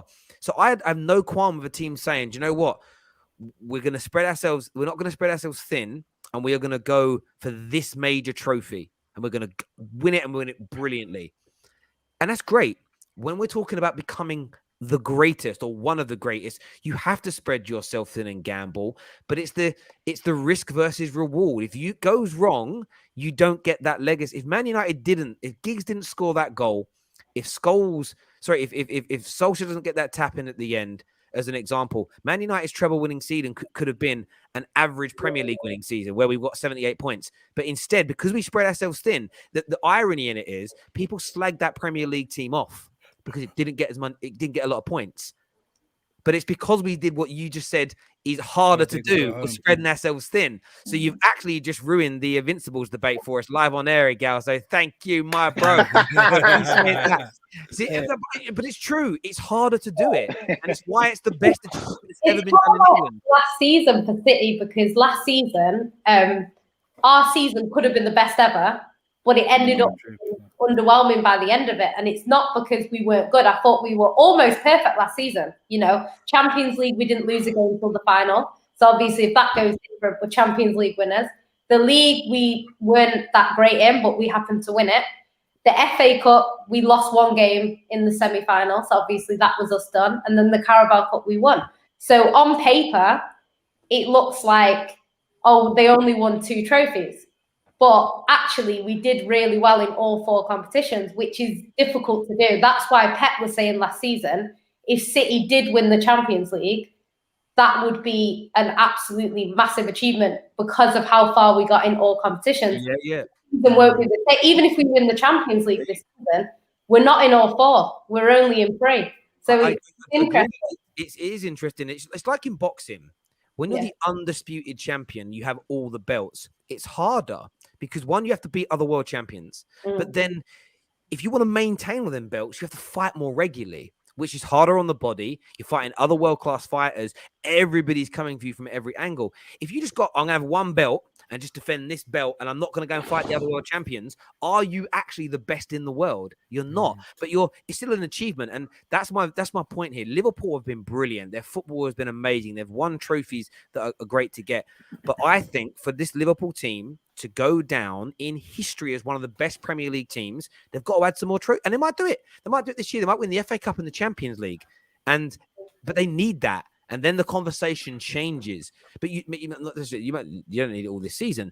I just think it's true. I think trophies are the only commodity that our football clubs in the cold light of day care about. You can keep your records and your points totals and your unbeaten runs. These things are all great to have. But at the end of the day, we all know, if I turn around to a Liverpool fan and said you can win the league this year with maximum points, you win 38 on the bounce, or you can win it with 85 points and the Champions League to boot, you're getting rid of those points and you're winning that Champions League. So we all know that. We know it. Do you know what I mean? Spurs fans would have 40 points in the league and survive just to get a League Cup. Do you know what I mean? Would you? It's like imagine that. No, that's crazy. That's too much, man. That's too much the other way. It's like when you ask like old Liverpool fans our greatest ever team, they'll always say the '84 team because we won 3 trophies in a season. It's all about the end of the day winning trophies. They don't care about we won the most. We got the most points out of anyone. We won the most games out of any other team in history. We won the league. We won the league in the earliest time. I mean, the quickest, but yeah. But I don't really care about that. I care about winning trophies. Those things only count again. Do you know when that stuff counts?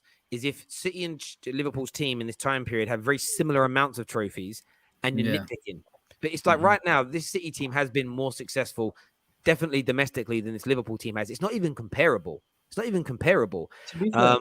And actually, you've been very, very good. So adding another league title or 2 to where you are, it means it will get remembered longer by the wider football community. Not Liverpool fans will remember it forever, but it's that legacy is when your team's remembered by everyone. And I think that you still need. I think Jamie Carragher's right. A few more trophies. Arsenal, Leicester, and Chelsea have similar or more trophies in this time period also. Maybe not Leicester actually, but like Arsenal have the FA Cups, Chelsea they've won the Champions League, and they've won other trophies also. Liverpool only really have won the 2. You can count 3 if you say the Club World Cup. It's not even an insult. It's just genuinely, it is right at the end of the day. You don't have enough trophies for this golden period. It's just the reality of the situation. But if you did have more trophies, would they be belittled? Yes, because that's what we do nowadays, apparently. Yeah, but BC here says Aguero goal will never be topped in Prem legacy. I don't like that. Only thing I can think of is if Alisson's header Oh my goodness. It was winning a Premier League. That would only top that. I Yeah, think. but it wasn't. It didn't. So Yeah. You never know, man. You never know. It's funny everyone says that because I always say the greatest ever Champions League moment is Solskjaer's goal, and people are like, "No, it's like the No, it's penalty." Gareth Bale's. It's Gareth Bale's overhead kick. Well, that's a goal. But they were already They were already up 3-3. I don't That made it 2-1. Actually, that made it 2-1. 2-1. That made it 2-1.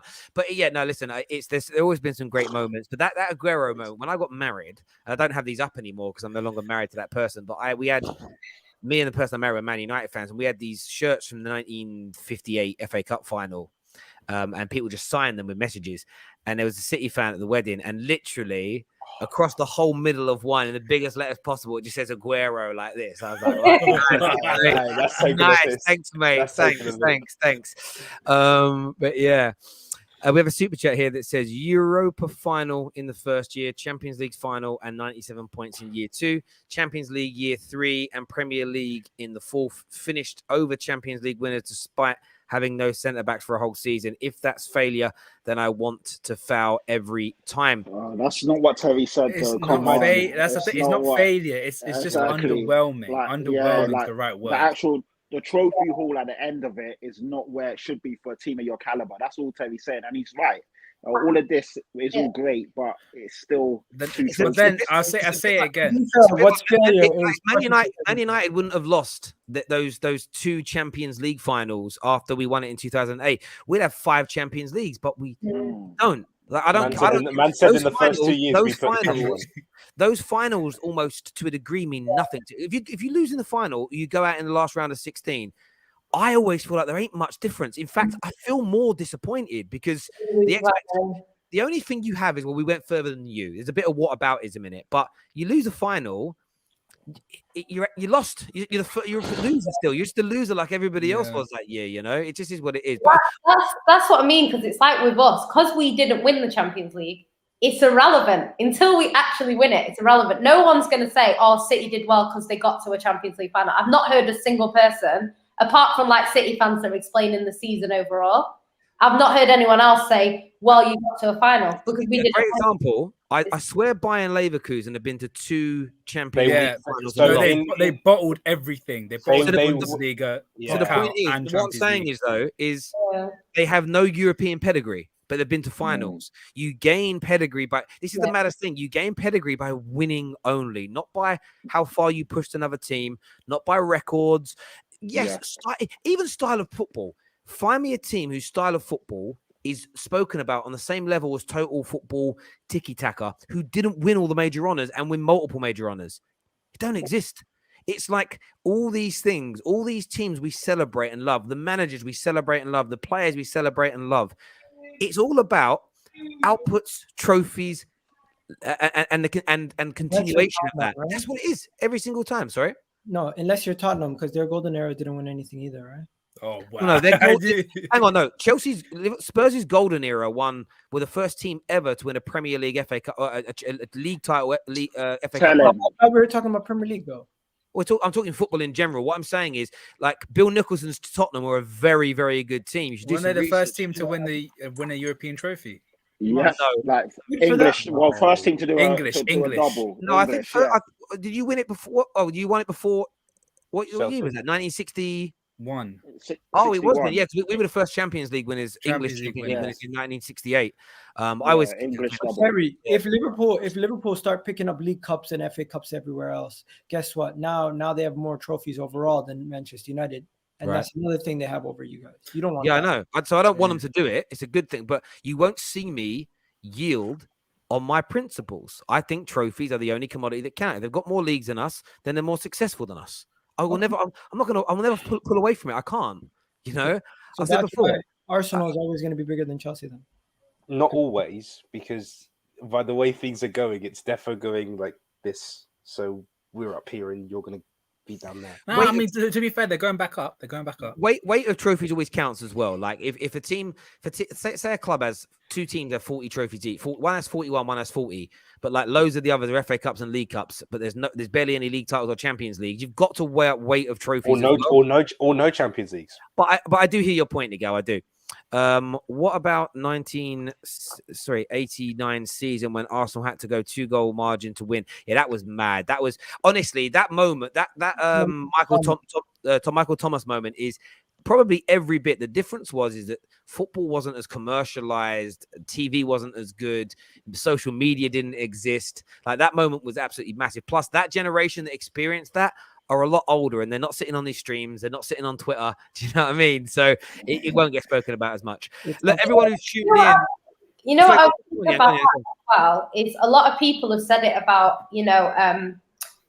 how winning the first is what makes it so good. So that's why a lot of Liverpool fans are saying about Klopp, because it was the first Premier League, it's held higher than if they've won 3 Premier Leagues and he comes in and wins the 4th. So that's like what people say. So I think with Aguero, what made the Aguero moment so special was that it was Man City. I think if the tables are turned and it was Rooney for Man United, it's slightly different. It's still a memorable moment because of obviously it's the last kick of the game.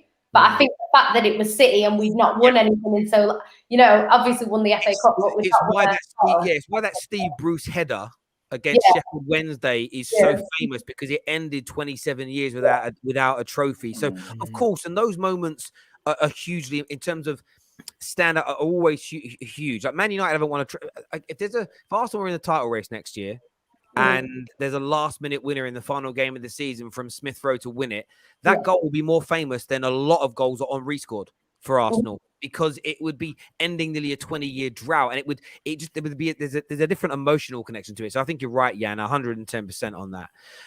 Please put the team Klopp inherited and the team Pep inherited on the screen. I can't do that right now, but I hear you. And having pagans like FFG as owners, just my opinion, that achieving what he did was very difficult.